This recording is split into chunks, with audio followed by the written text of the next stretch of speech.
Hey guys, Do Good Maverick here.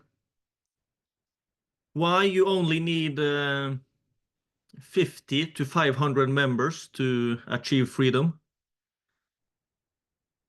When it comes to building and running a paid community, what's your paid community freedom number? And in many ways, in many cases, you only need like 50 to 500 paying members to achieve freedom. Freedom, at least freedom from being trapped in the 9 to 5 rat race. Let me take out my calculator. So if you have 50 members paying you $200 per month, if you're a little bit on the high end in prices, that's $10,000 in revenue. And if you extract costs and taxes and value added tax, if you need to pay that in your country, that should still be it should still be a full income. But the price ranges for paid communities, it varies a lot. It also depends on the niche you choose. If you're selling something for successful real estate brokers, a specific community, for those, for example, the prices might be a lot higher than if you're selling something for average people, so to speak, when it comes to income range. Some communities are even $1,000 per month or even more. If you have 50 members paying you $1,000 per month, that's $50,000 in revenue. That should still be like $30,000 to $40,000 in profit per month. And if you have 500 members paying you $50 per month, that's $25 per month in revenue. That should be, of course, it depends. That should be, but yeah, it should be right. $15,000 to $20,000 in profit. 500 times $35 per month. That's $17,500 in revenue. I say revenue because there's a lot of wacko talk when it comes to making money online. Oh, I made $1 million last year. You hear people say that all the time. I made $1 million last year, they say. But they mean they made $1 million in revenue last year. They might be broke or might have made. It depends a lot on industries as well. But yeah, they might have made $1 million in revenue, but maybe they made $100,000 in profit. Some of them, not even anything. But like I said, it varies a lot from industry to industry and business model to business model. So if you're running something that doesn't require that much, it doesn't have that much costs, of course, the profits can be high. But yeah, there's a lot of talk about revenue. Does it matter with $1 million in revenue if you have $0 in profit? Of course, it matters. But isn't what we should be talking about all the time? Like 200 years ago, people talked about being a millionaire. Here we are in 2024 and people talk about their revenue. Let's talk about the profits.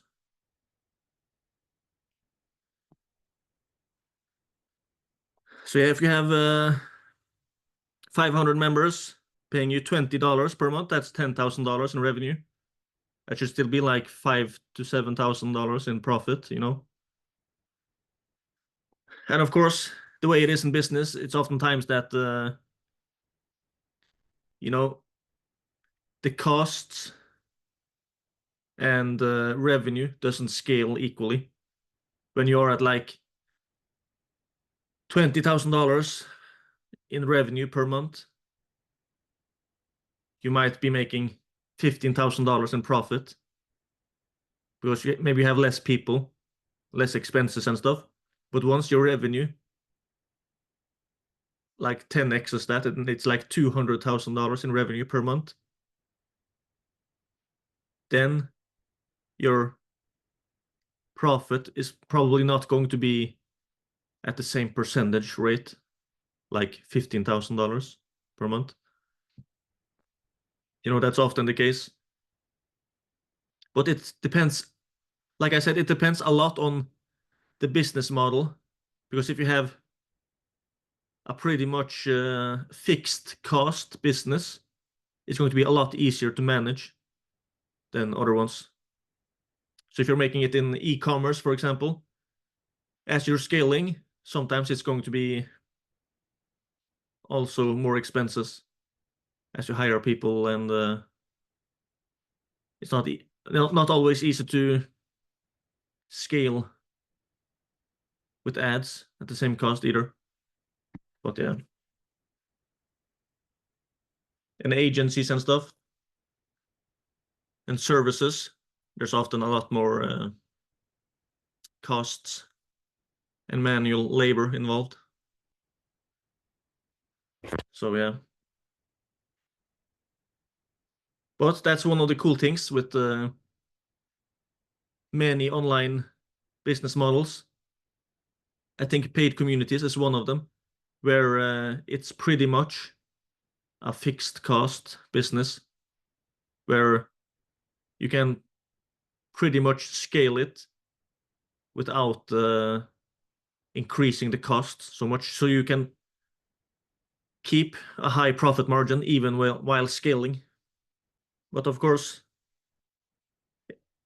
it depends on the niche you choose as well. Not all niches is going to be extremely scalable when you're building a paid community. Let's say if you're building a paid community only for wedding planners, you're probably not going to scale it into $1 billion company. And probably not even an 8-figure company, maybe. But yeah, you get the point. It reminds me a lot about the essay by what's his name? 1000 True Fans by Kevin Kelly. The essay by Kevin Kelly, where he talks about 1000 true fans. You don't really need to sell to millions of people in order to make a living. If all you have is 1000 true fans, you should be able to make a living. And I think it's pretty accurate. And it ties in beautifully with the paid communities. So yeah, exciting stuff. Freedom you might be closer to freedom than you think. Oftentimes we tend to think that we are so far away, or so many things lacking. But in many cases, you actually might be a lot closer than you think. And if you choose the right business model, it has a tremendous impact as well. A lot of people talk about execution is the only thing that matters. IDs, it's just stupid to focus on, because IDs are everywhere. What matters is execution. But they're wrong. Both of them matters. Of course, without execution, probably nothing is going to happen. Probably nothing productive is going to happen. But all IDs and all business models is absolutely not the same. So especially for those that wants to build a lifestyle business, or wants to have some form of semi-passive income, it definitely matters. But when you talk about semi-passive income, there's a lot of conflicting stuff out there. It tends to be the case these days that if people talk about passive income, they are met by a lot of hostility. It's like those lazy people that don't want to hustle. You suck. You should be ashamed of yourself to want passive income. Should they? It's I myself, do I want to work only 4 hours per week? No, absolutely not. Do I want to have passive income so that I am not going to work? No, I'm not planning to not work. But the thing is that the big thing that a lot of these people that talk about hustling and passive income being stupid, a lot of them tend to be young people with great health and with their lives pretty much in order, so to speak. If something happens, if you get sick, if someone close to you gets sick, some kind of big family disaster, health issues, other things happen that are outside of our control sometimes. So there will, in most people's lives, there will be periods where they're not able to work 10 to 15 hours per day. Or there will be periods where not having to work 10 to 15 hours per day would enable them to make tremendously different life choices. For example, if someone close to you gets very sick, but you have to work 12 hours per day, a lot of people might still do it because it's not easy for them to not do it if they have expenses and stuff. But if they had passive or semi-passive income, a lot of people might make very different choices.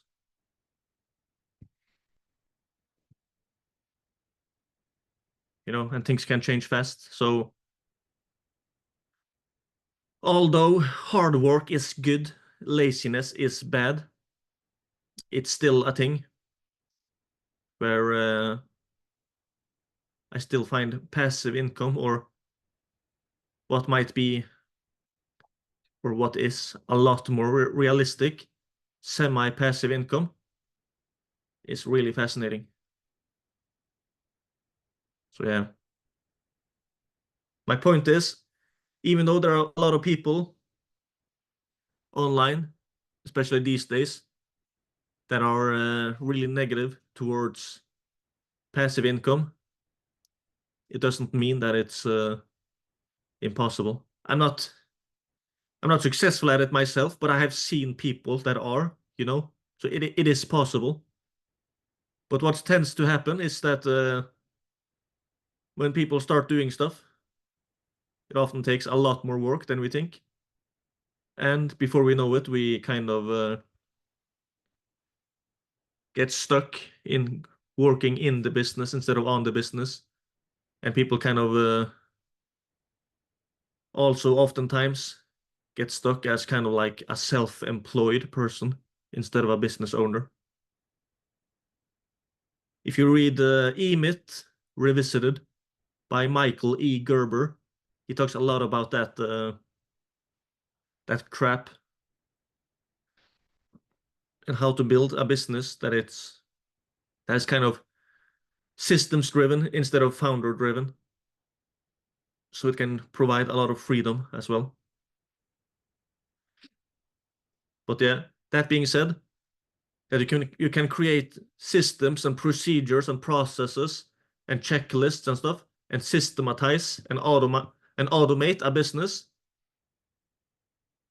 The other thing is that some business models is a lot easier to automate and have as a source of semi-passive income than others. And I think paid communities is one of them. It's really fascinating. A guy I interviewed a few weeks ago, at the time of this recording, it's now, late November 2024. A guy I interviewed a few weeks ago, he and a friend of him had built a paid community in Germany about artificial intelligence. And these days, I forgot if they were making 18,000 or 28,000 euros per month each in profit. And he was working less than 4 hours per week. And the members inside the community were really happy about it, about the community and the value they got from it. But yeah, he worked less than 4 hours per week. And for him, in his situation, it was a great thing because his mom was sick, so he could take good care of his mom, help her to hospital appointments, spend a lot of time with her, stuff like that. Really wholesome. But what if he had built a completely different business where he had to hustle 15 hours per day? Would he be able to take care of his mom in the same way? It's a good question. So yeah, you might be closer to freedom than you think. 50 to 500 members. You know, when you think about it, 50 to 500 members, it's possible. It's not that big, you know. Can you get 50 to 500 people paying you like $30 to $500 per month?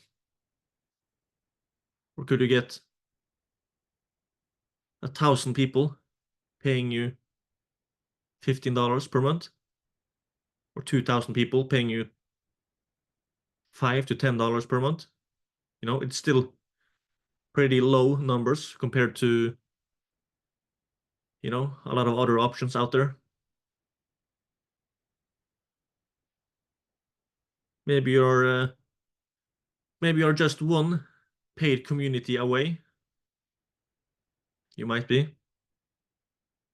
By the way, if you want to learn more about building and running a paid community, I'm actually in the process of interviewing 30 success stories of people that has built paid communities that are making at least $10,000 in profit per month.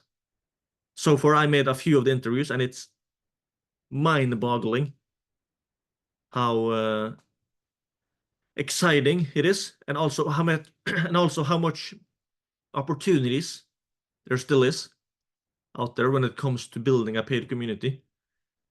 If you think no, this is too late, I'm just too late to catch this trend, you're not. You're absolutely not.